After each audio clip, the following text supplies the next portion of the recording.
প্রবল বৃষ্টির মধ্যে অসহায় দরিদ্র গ্রাম থেকে গাজল বাজারে গাজল থানা সংলগ্ন এলাকায় রিমঝিম প্রকল্পের মাধ্যমে প্রত্যন্ত গ্রাম থেকে সবজি বিক্রি করতে আসা মহিলাদের হাতে ছাতা তুলে দিল গাজল লায়ন্স ক্লাবের সদস্যরা।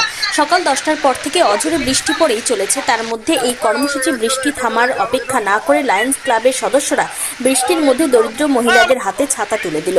ছাতা পেয়ে গাজলের বিভিন্ন গ্রাম থেকে আসা মহিলারা বেজায় খুশি হয়েছেন। বৃষ্টি ও প্রখর রোদের মধ্যে তাদেরকে বাজারে বসে সবজি বিক্রি করতে হয়। ছাতা পেয়ে তারা অনেকটাই খুশি হয়েছেন এবং উপকার পেয়েছেন। এই দিন উপস্থিত ছিলেন প্রেসিডেন্ট নান্টু বালা, সেক্রেটারি বিপ্লব ব্যানার্জি, ক্যাবিনেট মেম্বার প্রদীপ কুমার লাহা সহ অন্যান্য সদস্যরাও বৃষ্টিকে উপেক্ষা করে এই কর্মসূচি সফল করেন। কি কষ্ট? হ্যাঁ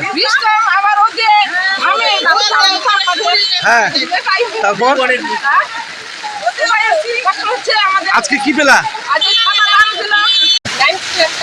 কি দিল? কেন? বৃষ্টির মধ্যে আমরা ভিজে ভিজে সবজি বিক্রি করি তার জন্য। আচ্ছা, রোদের জন্য দিল। গাজল লায়ন্স ক্লাবের পক্ষ থেকে রিমঝিম আমাদের এটা একটা কর্মসূচি আমরা প্রত্যেক বছর করে থাকি, বিগত কয়েক বছর থেকেই করছি। আজ এই প্রখর রোদ ছিল দুদিন আগে, তো আজকে প্রাকৃতিক বর্ষা দিয়েছে। তো আমাদের এই প্রজেক্টের নাম হচ্ছে রিমঝিম। তো রিমঝিম এই প্রজেক্টে আমরা আজকে ছাতা বিলি করছি। আজকে গাজল লায়ন্স ক্লাবের পক্ষ থেকে আমরা আমাদের ডিস্ট্রিক্টের একটাই কর্মসূচি সমগ্র ডিস্ট্রিক্ট জুড়ে চলছে, রিমঝিম কর্মসূচি। এখানে দুস্থদের হাতে আমরা ছাতা তুলে দিচ্ছি।